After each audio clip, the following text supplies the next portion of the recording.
निक्कू की है तबीयत खराब, फिर भी कुछ लोग नहीं आ रहे हैं आदतों से बाज। तो पहले तो बात करेंगे जेठानी जी की वीडियो, जो कि काफ़ी अच्छी थी कल की वीडियो, जिसमें सभी ऑडियंस काफ़ी खुश हुई और इमोशनल भी हो गई, क्योंकि कल की इनकी वीडियो में देखने को मिला माँ बेटे का प्यार। और जो जेठानी जी थी उन्होंने भी सासू माता को गले लगाया। वैसे ये चीज़ तो मैंने उस टाइम भी बहुत मिस की थी, जब सासू माता गाँव से आई थी, तभी मुझे ये फील हुआ था कि शायद जो जेठानी जी हैं वो पैर छूते वक्त उन्हें तुरंत गले लगा लेंगी। पर कोई बात नहीं जी, कहते हैं ना हर एक दिन इंसान इंतजार करता है उस मौके का, जब मतलब वो दिन कहते हैं ना अच्छे दिन का। तो मुझे ऐसे लगता है जेठानी जी ने ये पहले ही सोच रखा था कि जब मम्मी की एनिवर्सरी आएगी तब मैं उनसे बात करूंगी, उन्हें गले लगाऊंगी और सब कुछ सही करूंगी। तो फाइनली कल इन्होंने बहुत कुछ अच्छा दिखाया अपनी सभी ऑडियंस को। और मुझे ये यकीन है कि सिर्फ यहाँ पे जेठानी जी की ऑडियंस नहीं, निक्कू की भी ऑडियंस बहुत ज़्यादा खुश हुई थी, क्योंकि उन सभी को ये उम्मीद हो चुकी है कि आने वाली टाइम में इनकी जो फैमिली है ना वो हैप्पी फैमिली, एक फैमिली हो जाएगी। क्योंकि यहाँ पे जब सासू माता बीच में आ चुकी हैं तो आप समझ ही सकते हैं दोनों बच्चों को वो भरपूर समझाएंगी और कोशिश करेंगी कि जो कुछ भी हो रहा है वो ना हो इनके घर में। तो भाई ये चीज़ है ना, ये चीज़ जो अभी अभी मैंने बोली है उस पर आप ज़रा गौर करिएगा। यहीं से सारी जो समस्या है ना उसका इलाज आप सबको मिल सकता है। तो भाई यहाँ पे जो बड़ी दीदी है वो उछल कूद के अचानक से क्यों आ गई पुरानी बातें लेकर के निक्कू सुमित को गंदा करने के लिए, और इनकी पर्सनल बातें क्यों ये यहाँ पे 1 से 1.5 घंटे की लाइफ में करने लगी अचानक से। तो मैं आपको बता दूं यहाँ पे कहीं ना कहीं जो जेठानी जी हैं उन्होंने अपनी दिल की बात शेयर की इनसे, और ये कहा कि शायद एनिवर्सरी के दिन मैं अपनी सासू माता से सब कुछ अपना सही कर लूँगी, जिसकी वजह से जो ये दीदी जी हैं, बड़ी दीदी जी, उनको ये लगने लगा कि अब तो इनके घर में सब कुछ ठीक हो जाएगा। अब तो जो जेठानी जी हैं वो पहले मेरा ही पत्ता कट करेंगी। तो भाई इस वजह से ये नहीं चाहती थी कि इनकी जो फैमिली हो वो फिर से एक हो जाए, क्योंकि अगर ये पर्सनल बातें यहाँ पे करती हैं या फिर से जेठानी का मतलब जेठानी जी का सपोर्ट देती हैं, वो भी इस तरीके से तो कोई नहीं देता ना भाई। पर्सनल बातें करना और मतलब साफ किसी को गंदा कहना, उसको पर्सनल मैसेज करके बोलना, तो इस तरीके से तो कोई भी नहीं करता है। और इस तरीके से अगर ये कर रही हैं तो आप लोग इतना तो समझ सकते हैं कि जो घाव जेठानी जी के दिल में है या फिर देवर जी के दिल में है वो घाव बढ़ेगा, घटेगा नहीं। तो आप जरा ये सोच के बताएं कि ये किस तरीके से इनके घर को एक करना चाहती थी। भाई मैं आपको बता दूं कि ये जानबूझ करके इनकी ये फैमिली की जो एक कहते हैं ना नई कंट्रोवर्सी ये जानबूझ के ला रही थी, ताकि ये जो एकता है ना जो कि जेठानी जी अपनी सासू माता से फिर से जोड़ के अपने घर को सही करना चाहती थी वो ना कर सकें।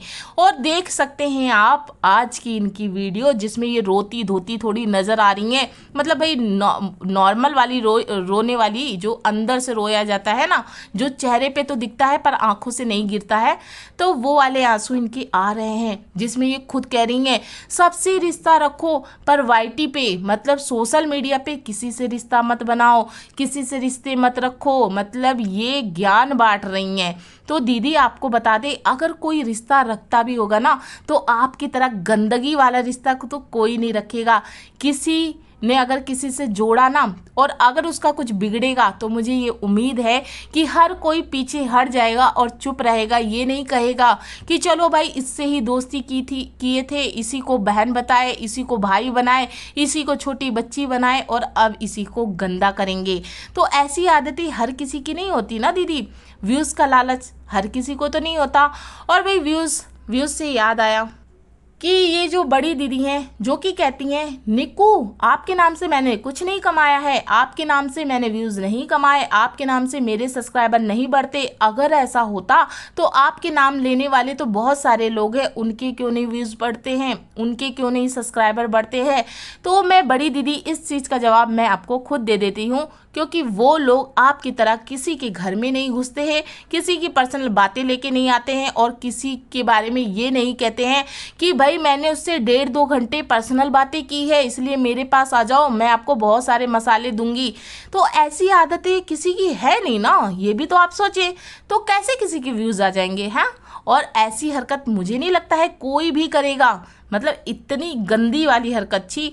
और भाई यहाँ पे एक बात और दीदी जो कि आपसे कहना चाहते हैं, आपने क्या कहा है कि अच्छा है कि जो रिएक्शन चैनल वाले हैं उनकी भी रोजी रोटी चल गई या फिर चल रही है। तो भाई मैं आपको बता दूं, आप ऐसा करें जैसे कि आप इधर उधर सबके बारे में पता करती रहती हैं, तो सभी रिएक्शन चैनल वालों के बारे में भी पता करें ना, तो आपको शायद अच्छे से पता चल जाएगा कि उनकी रोजी रोटी तब भी चलती थी, अब भी चलती है और आगे भी चलती ही रहेगी। सिर्फ चैनल से उनकी रोजी रोटी नहीं चलती, और अगर चलती होती तो खासकर मेरे चैनल पे आप बहुत अच्छे से गौर करिएगा कि मात्र 1 से 2 वीडियो आ जाती होगी, तो आ जाती होगी, वो भी 2-2 दिन नहीं आती है। तो आप समझ सकती हैं कि कितना फोकस रहता है ना। आपकी तरह नहीं है कि किसी को गंदा कर दें, किसी को कुछ भी बोल दें। भाई हम रिएक्शन बनाते भी है ना, फिर भी ये याद रखते हैं कि ये जो फैमिली है वो एक है, ये जो भाई हैं वो एक है, जेठानी जी उनकी अपनी है। आपकी तरह थोड़ी ना कि इतनी दुश्मनी बढ़ा दो कि दोनों एक दूसरे की शक्ल ही ना देखें।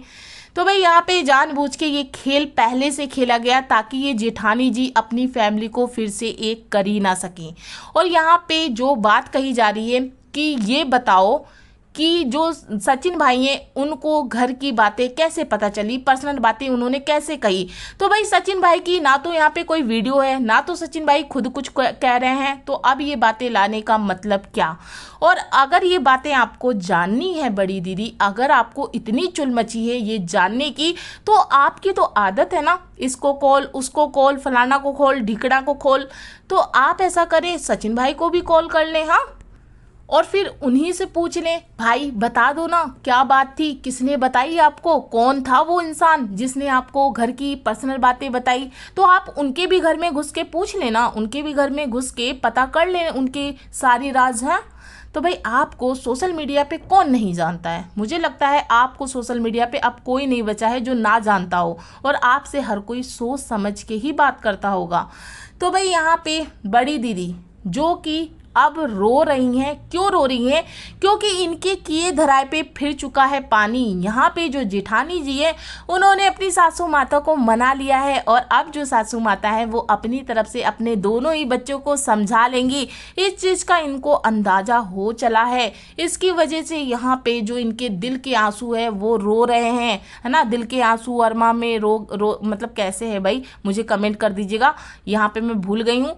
लेकिन यहाँ पे अभी अभी जो मैंने इनकी वीडियो देखी ना, उससे मैं इतनी मतलब क्या ही बोलूं, खुश हो गई। आप सभी समझ सकते हैं, आप भी हो जाएंगे, क्योंकि कहीं ना कहीं मुझे ऐसे लग रहा है सासू माता ने पहला काम कराया है इनको ब्लॉक करवाना, क्योंकि सबसे ज़्यादा बड़ी फसादन उनके घर की यही है, और ये चीज़ सासू माता से ज़्यादा तो कोई नहीं जानेगा ना। तो सासू माता जो कि अपने बच्चों को हमेशा सेफ रखना चाहती हैं, तो वो पहले तो इन्हीं का पत्ता कट करेंगी, और ये चीज़ कहीं ना कहीं इनको फील हो रहा है या फिर इनके साथ हो चला है ना।